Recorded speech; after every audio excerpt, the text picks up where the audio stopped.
pero quiero arrancar por lo más básico que es, ¿qué es la masonería? La masonería es una institución, una orden iniciática que obviamente ha ido teniendo distintas peripecias a lo largo de la historia. O sea, la masonería moderna como la conocemos data de 1717 en Inglaterra, 1770 y pico en Francia, que son como, digamos, los dos grandes polos desde donde se va ramificando la masonería. Y obviamente, es decir, la francmasonería la francmasonería y la masonería universal, pero digo, son como las dos casas madres, llamémosle, de donde nacen grandes logias y logias. La gran logia, en definitiva, es una terminología para denominar lo que es el agrupamiento de muchas logias, ¿no? Acá está la Gran Logia, la Masonería del Uruguay, la que integran 118 logias, ¿no? 118 grupos que trabajan. Pero digo, la masonería es una institución que integra, digamos, personas que practican a través de un ritual, de distintos rituales, con distintos significados, profundamente el carácter de los símbolos, ¿no? Es decir, hay una frase que se utiliza en masonería que es todo símbolo, ¿no? Y en realidad se trabajan mucho, yo diría, la interpretación y el trabajo y hacer de abogado del diablo todo el tiempo, ¿no? Esa cosa de ir y venir, el yin y el yang, ¿no? Es decir, pero desde un punto de vista esotérico, filosófico, todo el tiempo. De hecho, tú cuando entras a un templo masón, lo primero que te encontrás es con el damero, ¿no? O sea, el piso de baldosas blancas y negras, que todo el tiempo te está mostrando la convivencia del bien y el mal. Claro. Por lo menos ese es el significado que se le da dentro de la masonería y los masones le dan ese significado. Si vos mirás un templo, vas a ver, si recorres un templo, que acá se puede recorrer el Día del Patrimonio, por ejemplo, que está abierto. Yo entré y desde ese día me intrigaron menos. Era esto. Está lleno de símbolos, es decir, desde los del zodíaco hasta una cantidad de cosas, que todas tienen una explicación de por qué están en el lugar que están, ¿no? Y eso es parte de las cosas que van descubriendo los que se inician en la masonería a lo largo de los años. Claro. O sea, es un aprendizaje, es decir, que lleva años y que además que va cambiando según los grados que tú tenés. Es decir, que vas adquiriendo dentro de la masonería. Es una institución que, por eso ese camino se organiza en grados, ¿no? Aprendiz, compañero y maestro. ¿Y cómo se avanza? Eso es dentro del simbolismo. Esta es no es tan fácil explicarlo, pero vamos a hacer un paralelismo, no sé, con el básquetbol. Es decir, está la Liga Mundial de Básquetbol, el Campeonato del Mundo del Básquetbol, las Olimpiadas, etcétera, y después está la NBA, ¿no? Es decir, bueno, toda el Campeonato Mundial de Básquetbol, etcétera, etcétera, es el simbolismo, ¿no? El grado 1, el grado 2 y el grado 3. ¿Ah? Después tenés del 4 al 33, que son los grados, le llaman filosóficos, ¿ah? El escocismo le dicen a veces, que son grados de perfeccionamiento del que ya es maestro masón. Pero es, digamos, un mundo paralelo. Es decir, no conviven en el sentido del ritual ni nada que se le parezca. Es más, para vos seguir e ingresar al escocismo, al grado 4, y seguir la escalera, 33, tenés que ser invitado por alguien que está adentro del escocismo. Okay. O sea, es una nueva invitación dentro ya de la institución. ¿Y se sabe quién organiza eso y a través de qué mecanismos se accede? Sí, hay dos gobiernos dentro de la masonería. Bien. El gobierno que nosotros conocemos, el que vemos, el que quizás ustedes alguna vez entrevistaron, algún venerable gran maestro, o lo vieron porque, digamos, es la figura pública. Bueno, esa es una de las sorpresas que me llevé en Uruguay, que es que den entrevistas públicas. Eso no pasa en todos los países. En Argentina también, últimamente, aparecieron. Mucha gente se pregunta ¿para qué se juntan? ¿Para qué hacen todo esto los masones? ¿No? Porque por cierto momento queda como un grupo de lobistas, o tal vez lo es, ¿no? O sea, ¿cuál es el objetivo filosófico, político dado que no es un grupo religioso como tal tampoco. ¿Cuál era el objetivo en su inicio? ¿Cuál era el objetivo hace 200 años en Uruguay y cuál es el objetivo hoy? Está buenísima la pregunta porque ayuda a contextualizar las distintas etapas de la masonería y de su práctica, llamémosle, ¿no? Evidentemente, la masonería nace con todas esas cosas simbólicas, esotéricas, secretas, desde el punto de vista de palabras, toques son los saludos, ¿no? Es decir, para reconocerse entre sí, etcétera. Desde ya la historia vieja, o sea, desde la Revolución Francesa, notoriamente, es decir, toda la actividad masónica tuvo mucho que ver con la conspiración para derribar el régimen que estaba, ¿no? Entonces, abrazaban las ideas de la Ilustración, abrazaban las ideas de libertad, abrazaban las ideas de, bueno, generar un sistema de organización de la sociedad diferente, ¿no? Es decir, en un momento en donde lo que reinaban eran las monarquías y las monarquías católicas, fundamentalmente, bueno, es decir, plantear un régimen en donde hubiera ciudadanos, ¿no? Es una palabra desconocida, digamos, libertades, derechos y un sistema de república era revolucionario. Era muy y por tanto, obviamente, es decir, todos esos regímenes perseguían,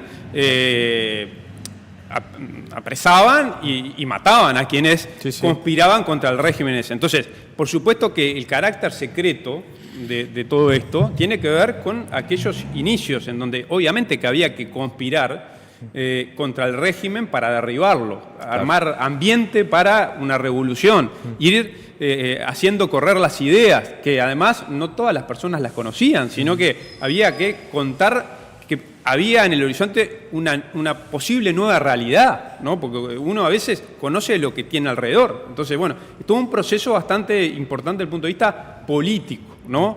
Eso, es decir, también tiene su correlación histórica, ¿no? Desde el viejo continente a nuestro continente, ¿no? Estados Unidos de América, la independencia de los Estados Unidos de América está totalmente ligada a masones que llevaron adelante esa independencia. Y como hoy recordaba perdón, Marcos, te sumo un dato, en el dólar estadounidense hay un símbolo masónico, de hecho. Sí, está el ojo. Y quienes van a Estados Unidos, es decir, Estados Unidos no esconde, digamos, el protagonismo masónico que tuvieron sus primeros presidentes, quienes firmaron la declaración, es decir, aparecen los monumentos con el mandil, ¿no? De sus presidentes, George Washington, Delano Roosevelt, etcétera, etcétera. Entonces, a ver, después de eso va bajando, digamos, la revolución en el continente. Y entonces hay varios libertadores de América que notoriamente, habiendo sido iniciados en Europa, eventualmente en alguna otra situación, fueron como las puntas de lanza de esa conspiración republicana de generar democracias, repúblicas, de generar otra organización del Estado que no existía, digamos, el Estado era la Iglesia en aquel momento, en, digamos, nuestro continente. Y llegamos a nuestras tierras. En nuestra tierra era una cosa muy entreverada, que es bien interesante de ir, digamos, desentrañando. En el libro uno intenta hacerlo lo menos denso posible, pero lo más gráfico y real desde el punto de vista histórico, en el sentido de que era un terreno disputado el nuestro, ¿no? El nuestro, Buenos Aires, estaba obviamente España acá, la monarquía española, los portugueses, pero después vinieron invasiones inglesas también, que trajeron bastante de masonería. De hecho, el primer masón criollo se inició producto de la invasión inglesa. Mirá. Y fue, es decir, el ejército irlandés de ocupación que inició al primer masón criollo, que se llama Miguel Furriol, cuyo diploma de iniciación en la masonería está en el Museo de la Gran Logia. Y también está en otra logia que es inglesa, que está acá en Montevideo, en la calle Colonia, enfrente a Martinelli, que está desde aquella época, esa logia que se llama Silver River, que es absolutamente dependiente directamente de Inglaterra, no es de la Gran Logia, sino que es una logia aparte, y cuyos rituales y su gimnasia litúrgica es toda en inglés. ¿ah? Eso pasa acá en Montevideo, enfrente. ¿Y cuánta de la gente Casa tiene? Colón. Esa es chica y en general agrupa fundamentalmente a ingleses que viven en nuestro país y algunos uruguayos colegio que por una razón u otra han llegado ahí. Entonces, en nuestras tierras es fundamental también esas ideas que empiezan a llegar de algo desconocido en el medio de una situación en donde obviamente lo normal era el sometimiento, es decir, el ser súbdito, digamos, del régimen de turno. Y allí empiezan a aparecer las logias, sobre todo revolucionarias, Claro. que empiezan a ser, de alguna manera, para hacerla corta, el mismo modus operandi de lo que habían sido las logias en Francia para hacer la Revolución Francesa, nada más que a nuestra dimensión. Vos hablás del ideario masón artiguista sin que Artigas sea masón. De hecho, utilizás el término que no sé si es tuyo, pero creo que es propio de la masonería, que es masón... Sin mandil. Sin mandil. Que es como... alguien que tiene los valores de la masonería justamente, pero que no pertenece a las logias, ¿no? Claro, lo que pasa que... Valle, Artigas, por supuesto. Sí, José Pedro Varela. Varela, claro. José Pedro Varela, incluso, es decir, la propia masonería, Gran Logia, en el libro está, los detalles, cuando fallece José Pedro Varela, la masonería, digamos, lo honra dentro de la institución en una tenida, que la tenida es la reunión de masones en ritual, una tenida fúnebre que se hace una vez por año para honrar digamos, a los hermanos fallecidos. Es decir, lo nombra como hermano sin mandil. Incluyen en el In Memoriam. Sí, O sea, exactamente. Lo Y- introducen a la masonería sin preguntarle si quería. No, y en el entierro habla alguien en nombre de la masonería, ¿no? Es decir, No. a ver, a Varela lo reconocen como tal y puede haber otros, ¿no? Es un término, aclaro, propio de la masonería. Los masones son quienes dicen, Masón sin Marcos, mandil, sí. siento que es... Honoris causa. Claro, exacto, que siento que es un hermano mandil, o sentimos que es un hermano sin mandil, porque en definitiva Brother from another mother. es lo de menos haber ingresado, haberse iniciado, Sí. cuando en Tener los realidad valores. profesa, defiende los valores Por eso, masónicos. vos sos masón aunque no lo sepas. Todos son argentinos, aunque no lo saben. Yo creo que esa es la gran victoria de la masonería. Mirá si en tu sepelio, Fernando, te terminan haciendo un honoris Sí, porque masón sin mandil. es la única forma de que deje de revelar gente que es masón. Claro, si por eso. muero pronto no creo que sea así. Es decir, porque Se tienen que olvidar. Capaz que el paso del tiempo y las décadas eventualmente puede llegar a generar algo de eso, pero hoy no creo. Tengo dos. La primera es, porque me venís hablando, hicieron un recorrido histórico del surgimiento, de la conspiración a partir de la masonería para conquistar la revolución en diferentes partes del mundo, etcétera. Pero ¿para qué conspira hoy la masonería? Bueno, ¿Qué muy discusiones tiene hoy? muy abuelo de pájaro, pero tengo que hacer una escala en siglo XX.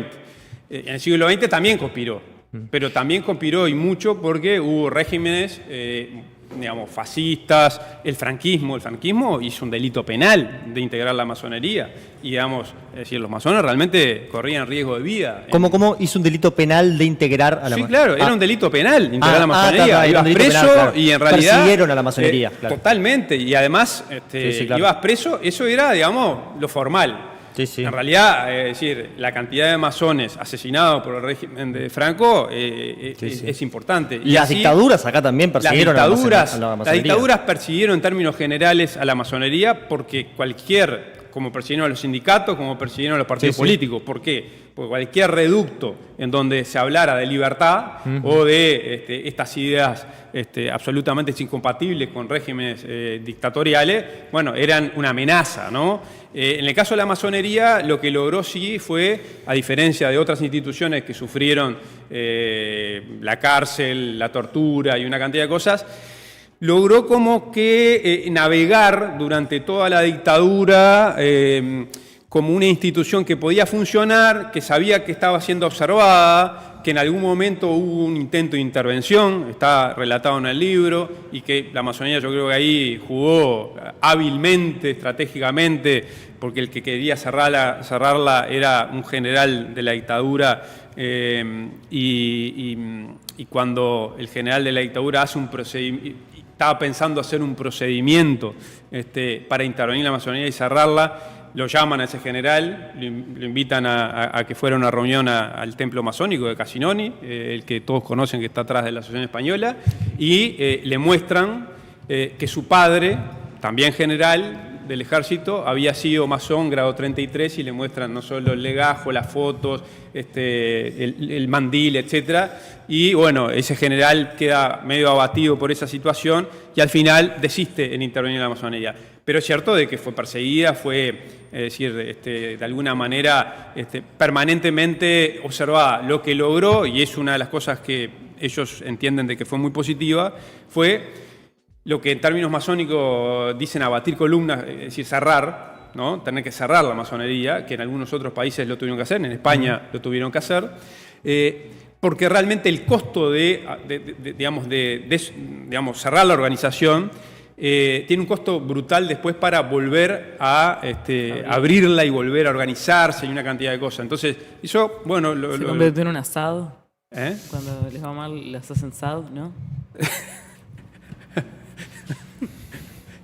Perdón, sí. No, estamos bien. pues, que nunca falte. No, porque me imagino que no, que debe tener, además del costo de los edificios, del Sí, funcionamiento, te tienen que aprobar de la masonería como más arriba. Entonces, si cerrás, es como, bueno, vas a abrir de vuelta, Es seguro. todo un proceso. Es decir, realmente es un proceso mucho más tradicional desde el punto de vista burocrático, ¿no? Del que quizás imaginamos. En ese sentido es muy tradicional, como cualquier institución.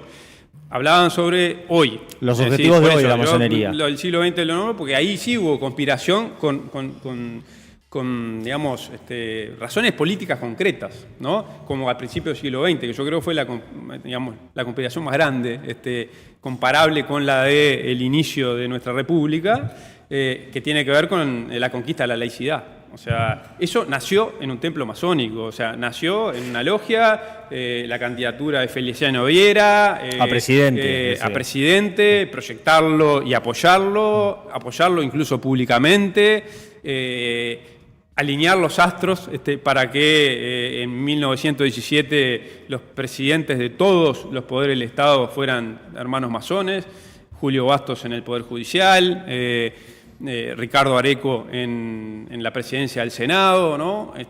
La Asamblea Constituyente, que estaba muy impregnada por integrantes de la hermandad, quien redacta finalmente el artículo que fue parte de la Constitución y que finalmente, digamos, divide quirúrgicamente el Estado de la Iglesia Católica y termina con eso para siempre, ¿no? Incluso hasta la transición patrimonial que había que hacer, porque la Iglesia era parte del Estado, era el Estado, era la Iglesia oficial. A veces se nos pasa desapercibido porque 200 años para nosotros es muchísimo, para el mundo no es nada, pero la mitad de nuestra historia tuvimos religión oficial y fue la católica apostólica romana, claro. Recién a partir de ese momento.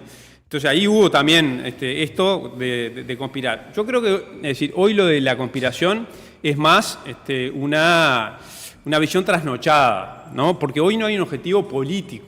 ¿Ah? En todo caso, el objetivo político que tiene la masonería es tratar de preservar lo que se logró.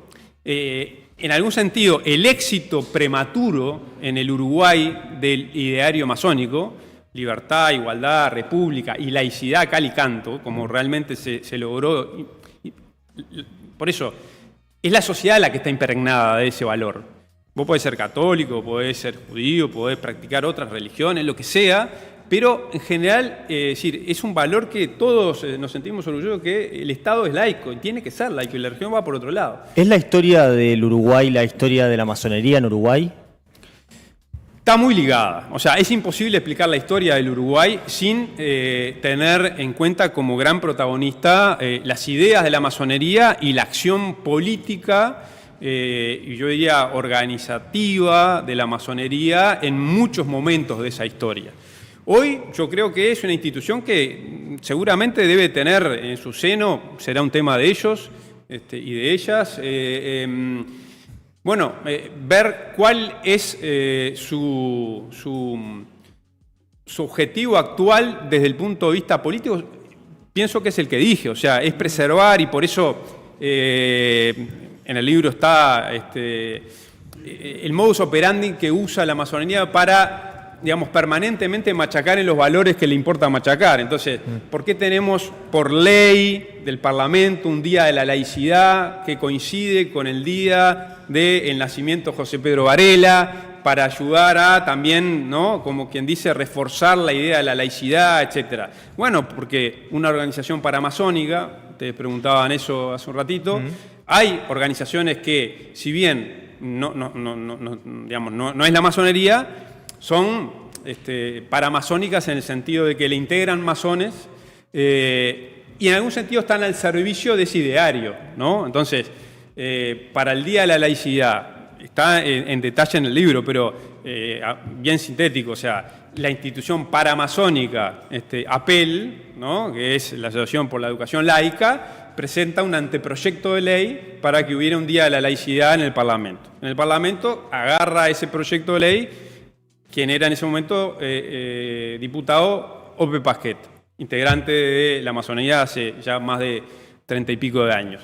Y es el que lo fogonea. Y cuando uno entra en esos temas, como también fue el Día de la Libertad de Expresión del Pensamiento, que son los 20 de septiembre, que tiene una connotación masónica total, vinculado a cuando Garibaldi entra con sus tropas y, digamos, empieza el fin del gobierno papal, digamos, ¿no?, de aquel momento y de la Italia reunificada. Bueno, es decir, es como una forma de seguir resaltando esos valores y cuidando que esos valores mantengan vigencia. Porque en realidad la obra en ese sentido política ya está. Entonces, hoy yo creo que a lo que se ocupa la masonería es los masones, o sea, y las masonas que van a las logias, la mayoría, es a tratar de, como hay otras opciones en la sociedad, encontrar un camino a veces espiritual, a veces digamos, de reflexión, ¿no?, que tiene que ver con los rituales, con los trabajos que tiene que presentar desde el punto de vista filosófico, simbólico. Es una caja de herramientas, ¿no?, que la persona que ingresa a la masonería, bueno, a medida que va avanzando, va descubriendo y va aprendiendo una cantidad de cosas que, en el fondo, lo esencial sería trabajar lo que ellos dicen el templo interno, o sea, es decir, cada uno, pulir la piedra bruta, las imperfecciones humanas que tenemos cada uno. No hay nada menos seductor que invitarte a conservar las cosas. Quiero decirlo porque que me invites a que mantengamos todo como está, me parece muy poco seductor. Pero a mucha gente le gusta. Pará. Che, vení que vamos a hacer que todo siga igual que hasta ahora. Vamos a defender la Bueno, trinchera. en defensa de la democracia, el PIT-CNT de la FEU hace movilizaciones en defensa de la democracia. El Frente Amplio lo hace. O sea, y en relación a eso, el a lo espíritu poco seductor que conservador es, no me van a invitar ahora, pero la pregunta es si alguno de ustedes lo invitaron a ser masón. A mí seguro que no. ¿Por qué no? ¿Nunca te invitaron? Si no es... Hay una logia femenina, ¿cómo que no? Hay logias la B de la femeninas. masonería no me invitó. Te fuiste al descenso, de la masonería. Si no voy a tener la influencia real, ¿para qué me... ¿A vos te invitaron? No voy a afirmar ni negar. A mí sí, a mí me invitaron, pero me invitaron en Argentina igual, ¿eh? En Argentina. Sí, me dio mucho miedo. Fue hace yo 20 te iba a años, me decir, invitaron y me dio mucho miedo. Argentina, basta seguir las cuentas de Instagram, etcétera. En Argentina hay un mail para mandar y todo. Acá también hay una página web igual. Sí, pero es decir, Argentina está, digamos, recorriendo un camino en este momento de apertura total. Sí, o sea, absolutamente, seguramente para los masones uruguayos debe ser un ejemplo de exceso, digamos, panicoso. ¿no? Porque Es que acá todo es muy, yo dejo el enigmático, acá es muy Fernando. reservada. A mí Bueno, fue hace 20 para años reservado. y quien me invitó hoy es fue candidato por La Libertad Avanza en alguna provincia del Vos y interior tus amigos libertarios. de la Argentina. Iba a decir, a mí... Hoy es diputado. Hay algunos masones que sabemos quiénes son Sí. y algunos que yo conozco en mi vida que me cuentan que los han invitado, qué son o que el tío es y que no son unas personas súper espirituales, ni súper inteligentes, ni súper influyentes, ni son nada. ¿Cualquier perejil es masón? Mirá, como todas las cosas de la vida y las instituciones, no se salva ninguna. más allá de todos los mecanismos que incluso la masonería tiene en cuanto y tanto que te tiene que invitar a alguien que ya está hace años en la institución, porque tiene que ser maestro masón o maestra masón, o sea que tiene que estar hace 5 o 6 años por más o menos. Por otro lado, que hay una cantidad de instancias para ser aprobado tu ingreso. Por supuesto lo vimos que, en el capítulo de Los Simpsons. Por supuesto de que, es decir, los propios masones, muchos de ellos te dicen con naturalidad, es decir, dentro de la masonería y tenés de todo. Sí, Es decir, hay gente que viene por la exclusividad, ahí es el símbolo de los magios, del gran capítulo de Los Simpsons. es muy seductor lo que pasa para determinado perfil de persona, todo esto de lo esotérico, lo oculto, lo del ritual, lo de un grupo de poder, lo de la influencia que tuvo, es decir, todo eso genera como una magia especial para algunos que Un aquelarre masculino. quizás entran con una idea. En general, quienes entran con esa idea, la verdad que me comprenden la general de la ley en el sentido de hace 18 años estar viendo, y además pasa como les debe pasar a ustedes en otras cosas, o sea, cuando vos te metés a investigar algo y realmente lo seguís durante mucho tiempo, ves muchas cosas que, es decir, otros no ven, ¿no? Es decir, a mí me ha pasado permanentemente de darme cuenta de situaciones, entender situaciones, porque digo, bueno, acá hay otra cosa. Los saludos de la mano. Los saludos, ¿Lo podés enseñar al aire? No, el pin en la solapa, bien discreto a veces, algunos no, algunos son menos discretos, pero discreto de una palma de acacia chiquita. Es decir, hay una cantidad de cosas que pasa a los ojos de todos nosotros, pero si uno no tiene ni idea, no se da cuenta. Es decir, a mí como me interesó el tema y he estado atrás del tema, obviamente he sabido decodificar todo ese tipo de cosas, pero los que entran por esas razones, en general, terminan abandonando medio que rápidamente la masonería, porque quizás hace 100 años, 80 años, había una lógica mucho más de facilidad de conexiones de la masonería con la ayuda desde el punto de vista de laboral, esto, lo otro. Hoy estamos hablando de miles de integrantes, de distintos pelos y señales, de distintas profesiones, o sea, toda una cosa realmente mucho más masiva, no tan exclusiva como en aquel momento de la historia, lo cual no quita que haya gente muy valiosa desde el punto de vista. Porque a veces también se quiere hacer esta contraposición. Antes la masonería era destacada y no sé qué porque había prohombres del Uruguay y de la República, ¿no? Y el grado 5 tal, y el libertador de tal, y no sé qué, no sé cuánto. Hoy es difícil, lo que pasa, a ustedes les pasa, y a mí me pasa seguro, o sea, siempre, es muy difícil, digamos, entender la dimensión de una persona cuando uno es contemporáneo. ¿Ah? En general le sacamos el IVA, le sacamos una cantidad de cosas, porque si lo conocemos, vemos que es de carne y hueso, vemos sus defectos, su claro, su oscuro, etc. La historia después va haciendo su trabajo en eso, ¿no? Entonces, hoy la institución yo creo que tiene una cantidad de uruguayos, uruguayas y de otros países que viven, otras nacionalidades que viven en nuestro país e integran la masonería, la inmigración venezolana, la inmigración cubana, la inmigración ha tenido una repercusión interna en la masonería porque hacían masonería en sus países y siguieron haciendo masonería acá, ¿no?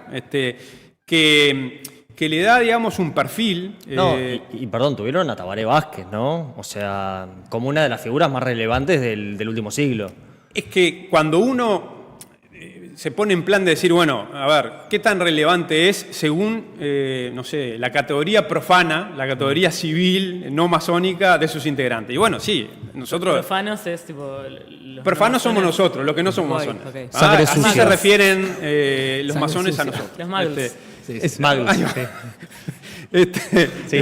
Me encanta esa referencia para. Bueno, sí, pero esa referencia sirve para mi hija. Va a estar recontenta que Vos casó fíjate una. que en los últimos 25 años nosotros tuvimos, me animaría a decir más, o sea, tuvimos 10 años un presidente masón, Tabaré Vázquez. Claro. ¿Ah? Pero además tuvimos a Julio María Sanguinetti, 10 años presidente, que no es masón, pero que es el famoso masón sin mandil. Sí, sí. Espada masón. Es vínculo. Y que además... Pero no lo sabe. Y que además, como buen estratega, que fue y es, y será hasta el último suspiro, Julio María Sanguinetti, siempre se preocupó y se ocupó de, cuando conformaba gobierno, en presidencia, tener a alguien que tuviera línea con la masonería. En el primer gobierno fue el secretario de la presidencia, Miguel Ángel Semino. Entonces sí son influyentes. O sea, todo lo que dijiste como, bueno, no, ahora en realidad son miles, no son influyentes, bueno, pero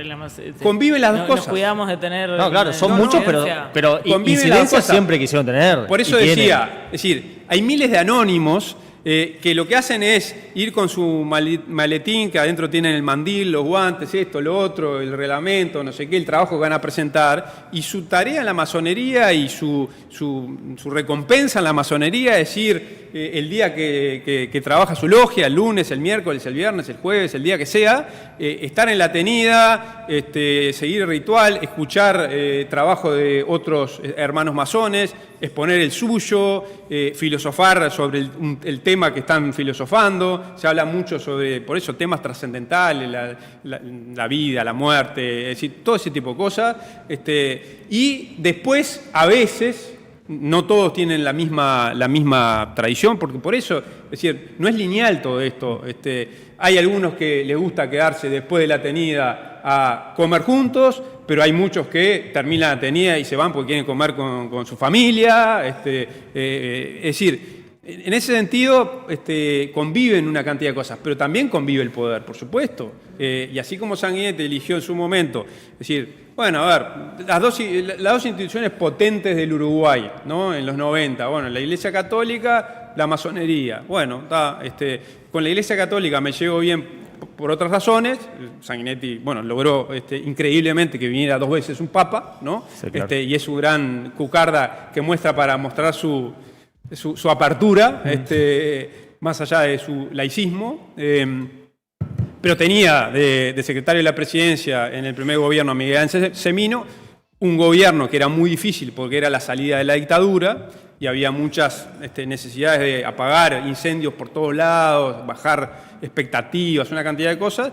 Y en el segundo gobierno, bueno, le tocó el turno de prosecretario a Schiavarelli, por ejemplo. Fernando... en el caso de ahora, digo, Yamandú, digamos, el prosecretario, Jorge Díaz, integra la masonería, la integra hace años, o sea... Y a Yamandú además intentaron cooptarlo cuando era intendente, como contás, ¿no? Es muy uruguayo eso. Cooptarlo porque... suena duro, ¿viste? Y bueno, vos fíjate que si Yamandú... hablan de conspiración, una cooptación... Vos fíjate, Yamandú muy fue 10 secreta. años intendente. Los intendentes de cualquier departamento del Uruguay, pero de Canelones y de Montevideo, me animo a decir que seguro, tienen más alguien que está 10 años, o sea, tienen vínculos institucionales con distintas instituciones, es decir, ONG, sindicato, partido político, iglesias varias, y masonería también.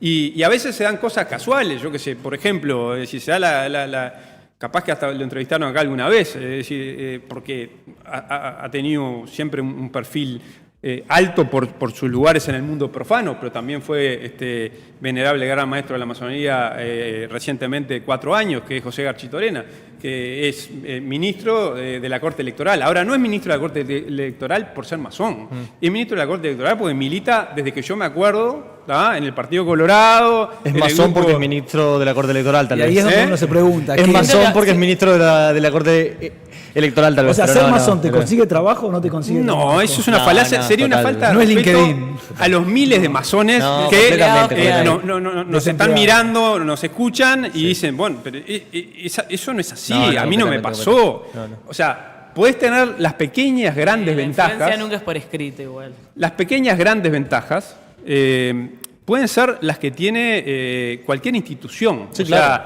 Networking. acuerdos beneficiosos con algunas instituciones.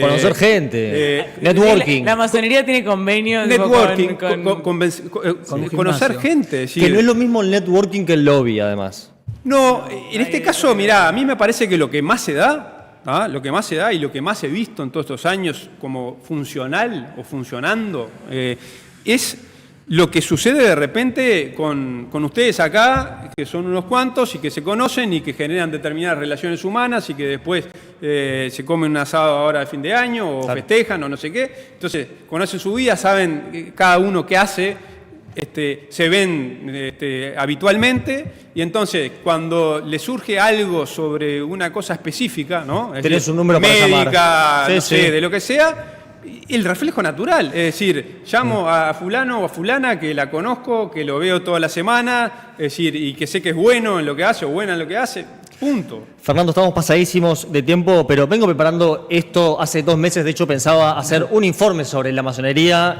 para cerrar el año, pero sacaste un libro, así que gracias por ello. Tengo 3 preguntitas chiquitas, rápidas. Una. ¿Por sí o por no? ¿Eh? ¿Por sí o por no? Bueno, no. Esta vas a tener que ver cómo salís, pero es media picante. Una de las revelaciones, por decir así, que sacaste en tu libro es que gran parte de la cúpula policial y el Ministerio del Interior integra la masonería. De todos modos, Rubén Amato, el subdirector general del Ministerio del Interior, salió a desmentir que él integrase la masonería, como vos decías. ¿Tenés algo para decir al respecto? 2 cosas concretas. La primera es, digamos, el método de verificación para integrar nombres en el libro, yo diría que es muy exigente, mucho más exigente que el clásico periodístico, ¿no? de un diario, ¿no? de 3 fuentes, etc. Eso es lo primero. Lo segundo, quien integra la masonería puede negar que integra la masonería. Es una de las grandes... ¿Puede hacerlo? Por supuesto. Por O eso, sea, lo primero que le dije es supuesto. exactamente lo que diría un masón, o sea, que no es. Claro. yo si fuera masón puedo decirte 50 No soy veces masón. que no soy masón con cara de piedra. Ok. No digo que sea el caso del comisario general Rubén Amato. Sí. Ni el Es tuyo. decir, yo lo que quiero decir es que Su Rubén prueba es que Amato... quema a otros no, masones. porque Rubén Amato, es decir, No, no porque él publica sí. quiénes son No, masones. claro. En este caso mío, o sea... Es una estrategia conspiranoica de los masones. Preguntale a cualquier masón y va a ser muy sencillo. De hecho, en estos días me parece que... Yo estuve hablando decir, con masones y no me hablaron muy bien tuyo, así que corroboro que... Por supuesto que dentro de la masonería hay de todo. Sí. Hay gente que tiene esa visión, hay gente que tiene otra visión Sí. y que cree que es natural, que está bien, que yo no soy masón, entonces no tengo ninguna obligación para con la masonería, Claro. que la investigación es objetiva, que es seria, que es respetuosa de la institución. Sí, no, es y un que, buen bueno, libro. está, Es un buen libro. Ahí es... Que lo recomiendo. Francamente, recomiendo mucho este libro. Lo que digo de Rubén Amato es que él tiene todo el derecho no solo a decir su verdad y yo decir que se comunicó conmigo para decirme y desmentir ese dato y decir que nunca ingresó a la masonería, no porque tuviera algo contra la masonería, todo lo contrario. Yo con mi fuente llegué a otra información. Ok. Es lo que puedo decir. Segunda pregunta. Hice un pequeño focus group antes de venir con amigos, conocidos, gente de la política de otros lugares, Sí. preguntándoles cuáles son las primeras 3 palabras que te surgen si te digo masonería. Una de las más repetidas era secta. ¿Son una secta? No. ¿Por qué no son una secta? No, primero porque es decir, todos está en el MEC, ¿no? Es decir, tiene estatutos reglamentarios, formales, es una institución con todas las leyes que tiene que tener. Después porque, a ver, es decir, sabemos dónde está, ahora con un mate, un termo y un gorro te sentás enfrente de Casinoni todas las tardes, si querés ves entrar a las personas, ¿no? Claro. Después, porque me consta, esto es decir, es una convicción personal, que todo lo que se trabaja dentro de la masonería nada tiene que ver ni con un espíritu sectario, ni con nada que se vincule a eso, todo lo contrario. O sea, lo que se trabaja son valores que después serán bien o mal representados por sus integrantes. Es decir, hay integrantes que son malos masones y hay integrantes que hacen honor a esos valores, pero son la libertad de expresión del pensamiento, la laicidad, la república, el ser un buen ciudadano, es decir, esos son los valores. Después, bueno, los humanos es una criatura complicada. La última pregunta. ¿Todos los masones están de acuerdo? No, es decir, de hecho, lo que yo hoy comentaba de Feliciano Vera es una cosa muy excepcional. O sea, por un lado se ponen atrás de un presidente, de un candidato a presidente y, digamos, unánimemente lo apoyan. En general, hay tantas visiones como masones hay de muchas cosas. Por supuesto que hay un tronco común en estas ideas De valores generales. generales. En estas ideas generales. Ahora, en el sentido práctico, diario y común, no. De hecho, hasta en el libro está claro el enfrentamiento furibundo que tienen integrantes de la masonería en el ámbito médico y en otros tantos ámbitos, ¿no? Entonces, es decir, aquello de que se arregla todo en la logia y que, es decir, todo se cocina en la masonería y que entre ellos arreglan antes adentro de la masonería, es falso. Creo que ha servido mucho este episodio para desmitificar un poco lo que es la masonería y también conocerla más en profundidad. Te agradecemos enormemente, Fernando, por tu participación esta mañana. ¿Pasaste bien? Sí, bárbaro. Me alegro Agradezco yo. Importante. Me alegro mucho. Agradezco yo la oportunidad y, digamos, una charla piola, digamos, sobre este tema que a veces es medio árido, yo qué sé. Bueno, ¿te puedo decir tipo chau profano? ¿Eh? ¿Te puedo decir así? Me podés decir. Bien. Me alegro Hay mucho. que hacer un saludo profano. Y No sé cómo es el saludo. me alegra mucho que haya quedado extremadamente explícito que Fernando Amado pertenece a la logia, lo cual quedó evidente. De los Y que es un profanos. infiltrado. Sí. que- Van a quedar encantados los que están enojados. Sí, claro. Sí. Bueno, les agradecemos nuevamente a cada uno y a cada una de ustedes por habernos acompañado. No así a los que no han dejado like en este episodio.